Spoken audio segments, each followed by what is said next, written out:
Hello বন্ধুরা, good morning. ছায়া daily ব্লগে সবাইকে স্বাগত জানালাম। আজকে তো মঙ্গলবার, অনেক দিন হয়েছে ব্লগ টগ ভালো করে করিও না, ছাড়িও না।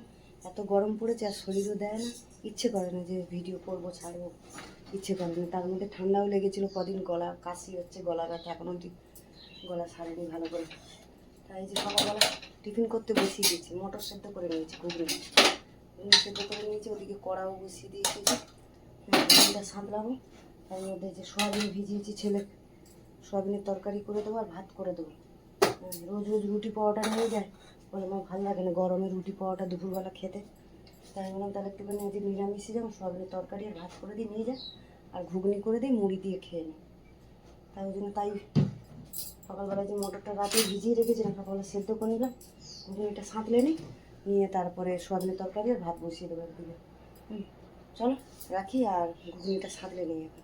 চলো তেল তো গরম হয়ে গেছে, এর মধ্যে একটু যে জিরে ফোড়ন দিয়ে দিলাম, নিরামিষিতে জিরে ফোড়ন দিয়ে দিচ্ছি, তেজপাতা ফোড়ন ফোড়নটা ভাজা হয়ে গেছে।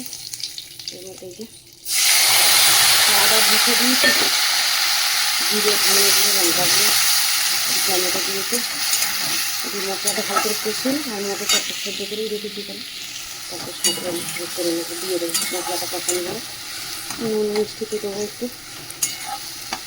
মশলাটা চলো বন্ধুরা, ঘুগনি তো হয়ে গেছে, এর মধ্যে একটু ভাজা মশলা দেবো, একটু মিষ্টি দিয়েছি স্বাদের জন্য, ভাজা মশলা ধনে পাতা দিয়ে নামিয়ে দেবো। চলো আচ্ছা, ভাজা মশলা দিলাম, নিরামিষ তো এই জন্য একটু ভাজা মশলাটা দিলাম, খেতে ভালো লাগবে, গন্ধটা ভালো হবে। চলো আচ্ছা, ধনে পাতা দিয়ে দিলাম, দিয়ে নামিয়ে দিলাম। এবার সোয়াবিনের তরকারিটা বসাই, ভাতও বসিয়ে দেবো এদিকে, তারপরে বেলায় দেখি আর কি করি রান্না। চলো বন্ধুরা, ঘুগনিটা তো নামিয়ে দিয়েছি, দিয়ে কড়া দিয়ে কড়া তেল দিয়ে একটু নুন হলুদ দিয়ে দিচ্ছি। তেল দিয়ে সোয়াবিনটা ভেজে নিই, সোয়াবিনটা একটু লাল করে ভেজে নেব, সোয়াবিনটা ভেজে নিই, নাড়িয়ে দিয়ে সোয়াবিনটা ভেজে নিই, তার তরকারিটা বসাবো, ওদিকে মশলাটা রেডি করবো সোয়াবিনে।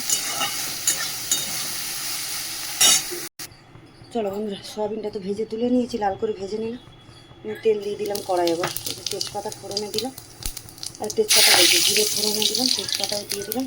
আমি সোয়াবিনের তরকারিতে তো জিরে ফোড়ন দিতে মিষ্টি দিয়েছি, জিরে তেজপাতা ফোড়নে দিয়ে দিলাম, দিয়ে আলুটাও দিয়ে দিলাম।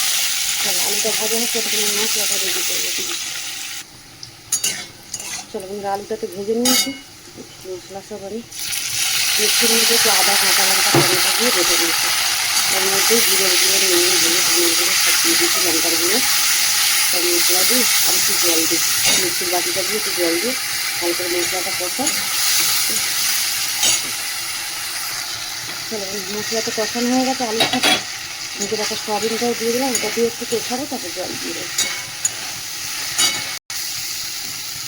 সোয়াবিন দিয়ে ভালো করে কষিয়ে নিলাম, জল দিয়ে দিচ্ছি, আর সোয়াবিন তো সেদ্ধই হয়ে গেছে, অল্প জল দিলাম, মাখা মাখা করে করবো। নামাবার সময় একটু মিষ্টি দেবো স্বাদের জন্য, ধনে পাতা দিয়ে নামিয়ে দেবো। চলো এটা হতে দেবো। চলো বন্ধুরা, সোয়াবিনের তরকারিটা তো হয়ে গেছে, ধনে পাতা দিয়ে নামিয়ে দিচ্ছি। চলো ওদিকে আমি আবার ডাঁটা আর আলু কেটে ফেলেছি, পোস্ত বানাবো বলে, একবারে রান্নাটা ভাবলাম সেরে নিই। আর ডাল আছে আগের দিন, তোমার দাদাভাইকে ডাল দিয়ে, নিজের ডাল আছে দিয়ে দেবো, একটু পোস্ত করে নিই। যে আলু আর ডাঁটা কেটে নিয়েছি, অল্প কটা ডাঁটা ছিল, আলু কেটেছি, দিয়ে পোস্তটাও বসিয়ে দেবো। চলো কড়া ধুয়ে তো বসিয়ে দিয়েছি, তেলও গরম হয়ে গেছে, কালো জিরে ফোড়নে দিলাম, দিয়ে যে আলুটাও দিয়ে আলুটা ভাজা হবে, দিয়ে পোস্ত আর কাঁচা লঙ্কাটা বেটে নেবো ছিল। চলো বন্ধু, ডাঁটা আলু ভালো করে একটুখানি নাড়িয়ে নিলাম, নিয়ে ওই যে পোস্ত কাঁচা লঙ্কা দিয়ে দিই, একটু নুন হলুদও দিয়ে দিয়েছি, অল্প হলুদ দিয়েছি, বেশি হলুদ দিইনি। তারপরে জল দিয়ে দিই, পোস্ত দিয়ে বেশি ভাজবো না, জল দিয়ে দিই, এবারে খেতে দিয়ে দিই, এদিকে পোস্তটা খেতে থাকবে, পড়তে যাবে, তোমাদের দাদাভাইয়া কাজে যাবে, খেতে দিয়ে দিই। ওদিকে ভাতের জলটাও এবারে বসিয়ে দেবো, ছেলের তো দেরি আছে বেরোতে, ওরা আগে বেরিয়ে যাবে, 10টায় পড়া আছে মেয়ের, পড়তে যাবে, ওই জন্য ওকে এখন খেতে দিয়ে দিই। চলো পোস্তটা হোক। চলো বন্ধুরা, পোস্তটা হয়ে গেছে, একদম মাখা মাখা হয়ে গেছে পোস্ত, একটু কাঁচা তেল ছড়িয়ে দেবো, পোস্ততে না একটু কাঁচা তেল ছড়িয়ে দিলে ভালো লাগে খেতে, যে একটুখানি তেল ছড়িয়ে দিলাম। চলো করে নাড়িয়ে নেবো, নাড়িয়ে এদিকে ভাতের জলও বসিয়ে দিয়েছি, ভাতের জলটা গরম হোক, চাল দেবো। চলো বন্ধুরা, এই দেখো মুড়ি তো বেড়ে দিয়েছি, আমাদের দাদা ভাইয়ার আর মেয়ের মুড়িটা বেড়ে দিলাম, মেয়ে খেয়ে পড়তে যাবে, 10টা থেকে পড়া, তা খেতে দিয়ে দিই। এই যে ঘুগনিটা বেড়ে দিই, ঘুগনি আর মুড়ি দিয়ে দিই, দিয়ে খেতে দিয়ে দিই ওদেরকে। আচ্ছা, হাতাটার মধ্যে ঘুগনি দিয়ে গেল। আর কী বলে, এদিকে তো সয়াবিন হয়ে গেছে, পোস্ত হয়ে গেছে, ভাতের জল ওদিকে বসিয়ে দিয়েছি, চালটা দেবো গরম হলে। চলো, ডালটা আছে, তোমাদের দাদাভাইকে দুপুরে ওটা গরম করে দেবো, ব্যাস হয়ে যাবে। চলো এদেরকে খেতে দিয়ে দিই। চলো বন্ধুরা, রান্নাবান্না তো সকাল সকাল সেরে নিয়েছি, আর ঘরে আর বাকি কাজগুলোও সারলাম, সেরে চান করলাম, চান পুজো করা কমপ্লিট করে নিলাম। আজ তাড়াতাড়ি সব কিছু হয়ে গেছে। চলো, পুজো করা তো হয়ে গেছে, আর আজকের ব্লগটা এখানেই শেষ করছি, দেখা হচ্ছে পরের ব্লগে। চলো টাটা, রাখি।